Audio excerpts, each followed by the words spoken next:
قبول کړي ایمان یې نه وروړلی د محبوب نظر ورته نو ملو شوی دا هغه شخصیت و که تاسو د ده تاریخ وګورئ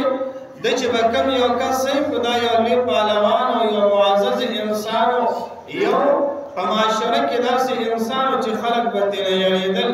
نو چې کله به ورته پته ولګېدله چې فلانکې کس د په رسول الله مبارک باندې ایمان راوړلی دی دی به لاړو هغه شخص به یې ونیولو ویې به یې وهلو ویې به یې ټکولو او ورته به یې ویل چې ته د محمد رسول الله نه وایه عمر فاروق صاحب به خلک وهل د ده د ایمان واقعه هم تاسو اورېدلې ده چې یو شخص یې ونیو هغه ورته وایي ما رانیسي لاړ شه خپلې خور ته دې وګوره خور دې ایمان راوړی دی د خور خاوند دې اوښې دې ایمان راوړلی دی ته ما پسې نښتې دی په منډه منډه راځي خپلې خور پسې خپل اوښې پسې هغې وهي دومرې وهي په مخ باندې وینې راځي همدغه عمر فاروق صاحب دی چې کله د رسول الله مبارک مخې ته راغو او کېناستلو او ورته وایي یا رسول الله بس دې کفر پرېږدم ایمان راوړم محبوب علیه الصلاة والسلام مبارک سره بیعت وکړو امام الانبیا مې ورته هغه باطني نظر وکړو عمر فاروق صاحب شیبه وړاندې یو شانتې دی شیبه وړاندې باد چې ګوري عمر فاروق صاحب هغه انسان نه دی دومره بدل شوی دی هغه عمر فاروق صاحب چې مسلمانان به وهل ټکول هغه راځي او توره په لاس کې راخلي او راځي د مکې مکرمې مشرکانو ته او د یو یو مشرک ورټکوي او ورته وایي بهر راوځئ تاسو کې دومره جرأت شته دی چې تاسو د امام الانبیا یو غلام ووهئ غلامان او ما خو پرېږدي دا د رسول الله مبارک یو غلام له به تاسو نن نه بار ګزار نه ورکوو علما فرمایي وایي عمر فاروق صاحب یو خدا بهادرین ته وایي دې کې د دې یو بل نیت عمر فاروق صاحب خپل بیان کوي وایي ما ته چې کله امام الانبیا هغه باطني نظر وکړو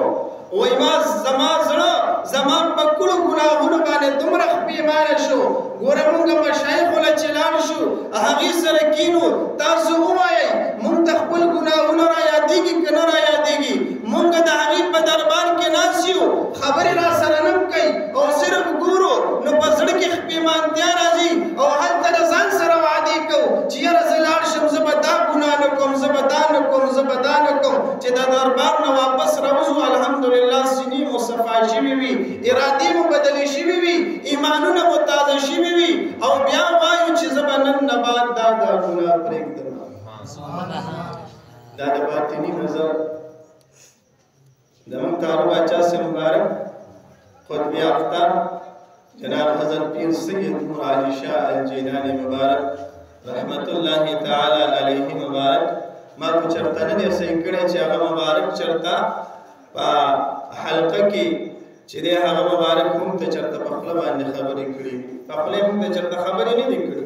چې تاسو دا کوئ او دا مه کوئ د هغه مبارک صحبت کې چرته ما نه دي اورېدلي چې مبارک ودرېدلی وي او تقریر یا بیان یې کړی وي مبارک به صرف ناستو مونږ به ورته مخامخ ناستو ذکر اذکار به شروع نعتخواني به شروع وه زړه کې به خپله کیفیت بدلېدل شوو ګناهونو باندې به خپله پښیمانتیا وه په خطایانو باندې به خپله پښیمانتیا راتله په زړه کې او چې واپس به راتلو نو عزم به م کولو چې دا به نه کوم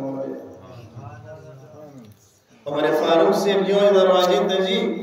د مبارک فرمای خپله کیسه کوي وایي ما چې کله د امام الانبیا نظر ما ته فیض ما ته حاصل شو نو ما ته پښیمانتیا حاصله شوه چې ای عمر فاروق تا خو د رسول الله مبارک صحابه کرام ډېر وهلي دي ډېر دې ځپلي دي د قیامت ورځ به راځي الهه به درته وایي ای عمر فاروق تا زما هغه بندګان د محبوب عاشقان وهلي دي ای عمر فاروق د دې حساب مال راکا زه به اله العالمین ته څه حساب ورکوم وایي دا مې په زړه کې راغل د مشرکانو دروازې نه راځم یو مشرک ته دروازه ټکوم او چیلنج ورته ورکوم زه وایم ګوره که دی په ما باندې ګزار وکړي او ما ووایي نو زه به اله العالمین ته په ورځ د قیامت باندې دا پیش کړم اله العالمینا که ما ستا د محبوب عاشقان وهلي دي ما ستا د دین پتنګان وهلي دي نو یا اله العالمین ما د دې دین دپاره خپله وهل برداشت کړو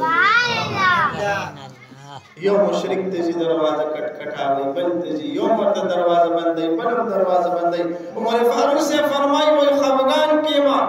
چې دا بس کېږي ما خو صحابه کرام وهلي دي یو سړی هم نشته چې ما نه بدل واخلي د مبارک فرمایي داسې د مکې مکرمې نه بهر وته ماشومانانو لوبې کولې ماشومان خو نه پوهېږي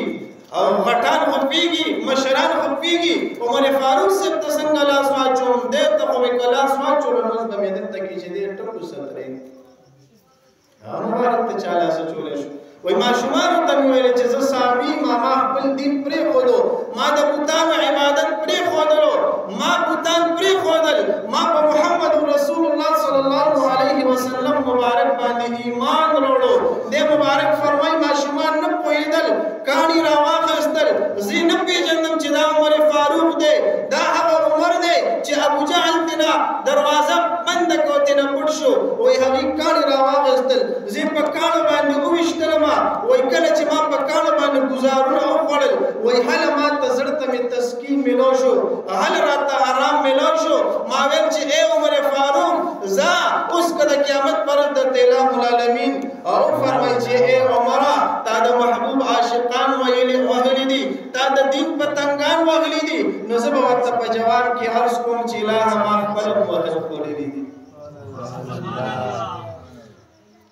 دا څه وجه وه یو ورځ ده